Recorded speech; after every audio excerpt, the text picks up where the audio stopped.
हजारों साल पहले जब इंसानियत का वजूद नहीं था, दुनिया खामोश थी और हर तरफ वीरानी थी और खामोशी का राज था। इसी वक्त अल्लाह ने एक मखलूक पैदा की जो आग की लहरों से वजूद में आई। ये आग मुकम्मल रोशनी या अंधेरा नहीं थी, बल्कि दोनों के दरमियान एक राज था। अल्लाह ने इस मखलूक को अपनी इबादत के लिए पैदा किया। कुरान मजीद और सही हदीस में जिन्नात के वजूद का जिक्र मिलता है। जिन्नात की मौजूदगी पर ईमान रखना अल्लाह की पैदा करदा गैब की दुनिया को समझने का हिस्सा है।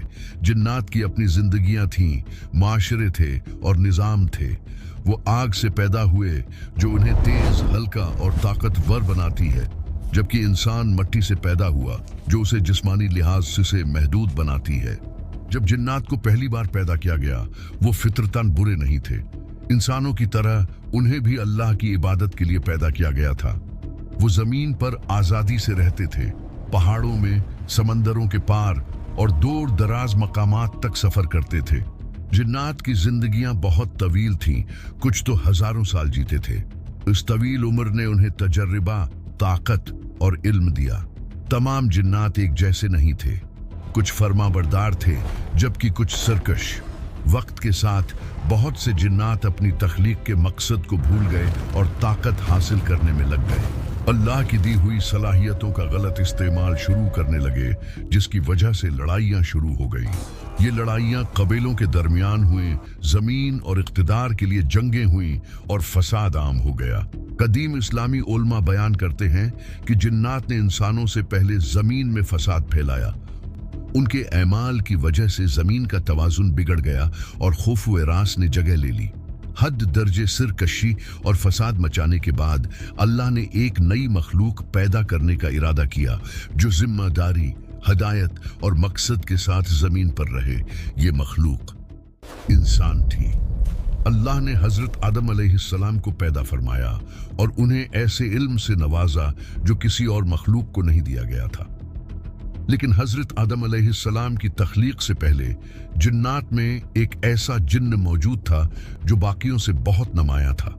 वो बहुत सू से ज्यादा इल्म वाला, ज्यादा तजर्बाकार और ज्यादा इबादत गुजार था और उसका नाम इब्लीस था। इब्लीस इबादत के लिए जाना जाता था। वो फरिश्तों के दरमियान रहता था और बहुत तवील अरसे तक अल्लाह की इबादत करता रहा।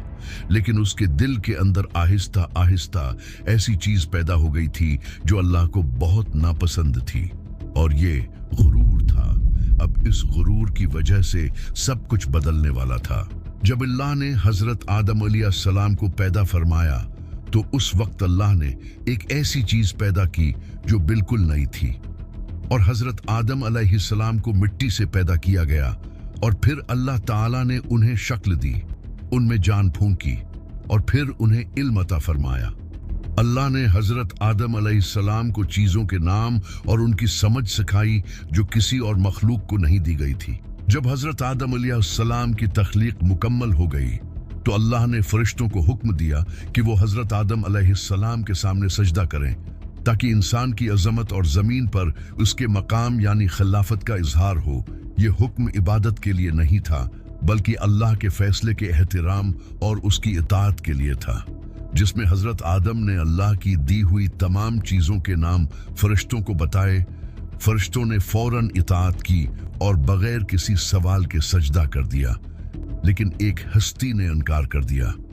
वो हस्ती इब्लीस थी। जब ये हुक्म आया तो इब्लीस ने हजरत आदम अलैहिस्सलाम की तरफ देखा और उसके अंदर एक ताकत व गुरूर का एहसास उभरा। इब्लीस फरिश्ता नहीं था, बल्कि जिन्नात में से था। इब्लीस ये समझता था कि आग मिट्टी से बेहतर है। वो ये भी समझता था कि उसकी लंबी उम्र, उसकी इबादत और उसकी असल उसे बेहतर बनाती है। उसने साफ लफ्जों में कहा कि वो सजदा नहीं करेगा। इस इनकार के साथ इब्लीस ने सिर्फ एक हुक्म की नाफरमानी नहीं की, बल्कि उसने अल्लाह की हिकमत को चैलेंज किया। ये एक अमल उसकी सारी मेहनत को बर्बाद कर गया। अल्लाह ताला ने इब्लीस को रद्द कर दिया और उसे उसके माजिज मकाम से हटा दिया। लेकिन इब्लीस ने तौबा नहीं की। उसके बजाय वो मजीद मुतकब्बिर और गुस्से से भर गया। उसने अल्लाह ताला से क़यामत के दिन तक मोहलत मांगी। उसने ऐलान किया कि वो इंसानों को गमराह करेगा और उन्हें सीधे रास्ते से हटाएगा। अल्लाह ताला ने इब्लीस को मोहल्लत दे दी, लेकिन अल्लाह के मुखल्लिस बंदों पर उसे कोई अख्तियार नहीं दिया। उसी लम्हे से इब्लीस शैतान बन गया, इंसानियत का खुला दुश्मन। लेकिन इब्लीस अकेला नहीं था। जिन्नात में से बहुत सौ ने उसका साथ दिया। उन्होंने उसकी नाफरमानी को सराहा और उसके गुरूर में शरीक हो गए। इन जिन्नात ने उताअत के बजाय बगावत को चुना। वो शैतान के मददगार बन गए और जहां जहां मुमकिन हुआ फसाद फैलाने लगे। आदम को पैदा करने के बाद अल्लाह ताला ने उनके लिए बेबी हवा को पैदा फरमाया ताकि वो उनके साथ रहें और उनके लिए सुकून बने।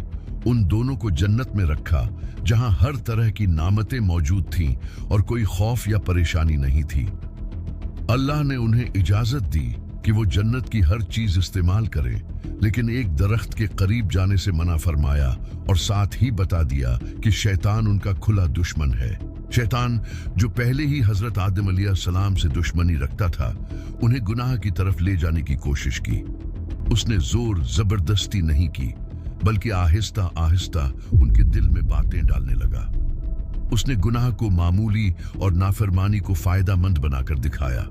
एक वक्त ऐसा आया कि हजरत आदम अलैहिस्सलाम और बीबी हव्वा शैतान की बातों में आ गए और उस दरख्त के करीब चले गए जिससे अल्लाह ने मना फरमाया था। जैसे ही उन्हें एहसास हुआ कि उन्होंने अल्लाह का हुक्म तोड़ा है, दोनों को बहुत शर्मिंदगी हुई। उन्होंने फौरन अल्लाह से मुआफ़ी मांगी और दिल से तौबा की और अल्लाह ताला ने अपनी मेहरबानी से उनकी मुआफ़ी कबूल फरमा ली। लेकिन फिर फरमाया कि अब तुम्हें ज़मीन पर जाना होगा जहां ज़िंदगी एक इम्तहान होगी और अल्लाह के हुक्मों पर चलना होगा। यूं हज़रत आदम और बीबी हव्वा ज़मीन पर भेज दिए गए। अल्लाह ताला ने यह भी बताया कि शैतान हमेशा तुम्हारा दुश्मन रहेगा। जब हजरत आदम अलैहिस्सलाम को जमीन पर भेजा गया तो इंसानियत की मौजूदगी ने सब कुछ बदल दिया। अब जमीन पर दो ऐसी मखलूकात मौजूद थीं जिन्हें अख्तियार दिया गया, एक देखी जाने वाली और एक पोशीदा। इब्लीस की नफरत इंसानों के लिए और भी गहरी हो गई। उसने ताकत के जरिए हमला करने के बजाय एक खामोश लेकिन ज्यादा खतरनाक तरीका वसवसा अपनाया। इब्लीस और उसके पैरोकारों ने इंसानों की खामियों को बगौर देखा। वो गुस्से, ख्वाहिश, खौफ और गफलत के लम्हों का इंतजार करते, फिर चुपके से वसवसे डालते, गुनाह को मामूली बनाकर पेश करते, उताअत को बोझ महसूस कराते, शक को उलझन में बदल देते और उलझन को अल्लाह से दूरी में तब्दील कर देते। ये वसूसा उनका सबसे ताकतवर हथियार बन गया। लेकिन ये भी सच है कि तमाम जिन्नात ने इब्लीस का साथ नहीं दिया। कुछ जिन्नात ईमान पर कायम रहे, कुछ अल्लाह से डरते रहे और फसाद से दूर रहे, जबकि कुछ ने बाद में कुरान सुना और इस्लाम कबूल कर लिया। लेकिन जो शैतान के पैरोकार बने वो गुमराही के रास्ते पर चल निकले। जन्नात लंबी जिंदगियां गुजार सकते थे, लेकिन वो भी मर जाते थे। मौत उन तक भी पहुंचती थी जैसे इंसानों तक पहुंचती है। कुछ लड़ाई में मर गए, कुछ तभी मौत मर गए और कुछ अपने ही अमाल के नतीजे में हलाक हो गए। कोई जिन्न हमेशा जिंदा रहने वाला नहीं है। इब्लीस खुद भी हमेशा रहने वाला नहीं है। वो सिर्फ अल्लाह की इजाजत से जिंदा है और जब अल्लाह चाहेगा उसे खत्म कर देगा। शैतान से भी इंसानों की तरह हर अच्छे और बुरे अमल का हिसाब लिया जाएगा। क़यामत के दिन शैतान का असल इंजाम सबके सामने आ जाएगा। उस दिन ना उसकी चालें चलेंगी, ना उसके वादे काम आएंगे। जब इंसान और जिन्नात अल्लाह के सामने जमा होंगे तो शैतान भी वहां खड़ा होगा, कमजोर, बेबस और शर्मिंदा। उस दिन वो अपने पैरोकारों से साफ कह देगा कि मैंने तुम पर कोई जबरदस्ती नहीं की थी, मैंने सिर्फ बुलाया था और तुमने खुद मेरी बात मानी। आज ना मैं तुम्हारी मदद कर सकता हूं और ना तुम मेरी। उस दिन शैतान पछताएगा, मगर तौबा का वक्त खत्म हो चुका होगा। फिर अल्लाह के हुक्म से शैतान और उसके पैरोकारों को जहन्नम में डाल दिया जाएगा। वही जहन्नम जिसका अल्लाह ने वादा किया था। वहां ना मौत आएगी और ना नजात मिलेगी और ना कोई आसानी होगी। लेकिन क़यामत के दिन सिर्फ बुरे जिन्नात ही नहीं होंगे, जिन्नात में नेक और फर्माबरदार भी होंगे। वो जिन्नात जो अल्लाह पर ईमान लाए, कुरान पर यकीन रखा, शैतान की बातों से बच्चे और नेकी का रास्ता अख्तियार किया, उनके साथ अल्लाह इंसाफ और रहमत का मामला फरमाएगा। ऐसे नेक जिन्नात भी अल्लाह के हुक्म से जन्नत में दाखिल किए जाएंगे, जैसे नेक इंसान जन्नत में जाएंगे। जिन्नात अल्लाह के सामने कमजोर हैं। वो उस मोमिन को नुकसान नहीं पहुंचा सकते जो जिक्र, नमाज और इताअत के जरिए महफूज हो। वो कुरान से डरते हैं, वो खालिस ईमान से डरते हैं, और वो उन दिलों से डरते हैं जो अल्लाह से जुड़े होते हैं। इसीलिए इस्लाम जिन्नात का खौफ नहीं सिखाता, वो आगाही सिखाता है, हफाजत सिखाता है और अल्लाह पर भरोसा सिखाता है। क्योंकि आखिरकार गैब की दुनिया मौजूद जरूर है, लेकिन हुकूमत नहीं करती। हुकूमत सिर्फ अल्लाह ही की है। वक्त गुजरने के साथ इंसानों के इर्द-गिर्द जिन्नात की मौजूदगी एक खामोश हकीकत बन गई। इंसान उन्हें देख नहीं सकते थे, लेकिन जिन्नात इंसानों को देख सकते थे। वो इंसानों के रवैये, आदतें, जज्बात और कमजोरियों का मुशाहिदा करते थे। यही पोशीदा मुशाहिदा शैतान और उसके पैरोकारों के असरअंदाज होने की बुनियाद बना। जिन्नात की असल ताकत जिस्मानी नहीं है, बल्कि असरअंदाज होना है। वो ख्यालात, जज्बात और फैसलों पर असर डालते हैं। वो दिल में वसवसे डालते हैं। वो जबरदस्ती अमल नहीं करवाते। इंतखाब फिर भी इंसान का होता है, लेकिन वसवसा गलत इंतखाब को आसान और सही इंतखाब को भारी बना देता है। ये वसवसा उस वक्त ज्यादा ताकतवर हो जाता है जब ईमान कमजोर हो, जब नमाज छोड़ दी जाए, जब अल्लाह का जिक्र भुला दिया जाए, जब गुनाह मामूल बन जाए और जब दिल अल्लाह के सिवा हर चीज में मसरूफ हो जाए। यही वो मौके हैं जिनका शैतान सब्र से इंतजार करता है। इस्लाम इंसान को कभी बेहिफाजत नहीं छोड़ता। अल्लाह ने इंसान को इस दुनिया में अकेला नहीं भेजा, बल्कि उसके साथ हदायत और हिफाजत भी अता की है। शैतान का सबसे बड़ा हथियार खौफ और वसवसा है, लेकिन अल्लाह ने उससे बचाव के लिए आसान और ताकतवर रास्ते बता दिए हैं। अल्लाह का जिक्र दिल को मजबूत करता है और शैतान को कमजोर कर देता है। नमाज इंसान को बुराई से रोकती है और अल्लाह के करीब कर देती है। कुरान की तलावत एक ऐसी हिफाजत बन जाती है जिसके सामने शैतान ठहर नहीं सकता। आयतुल कुर्सी, सूरह फलक और सूरह नास ऐसी आयतें हैं जो इंसान को हर तरह के शर से बचाती हैं।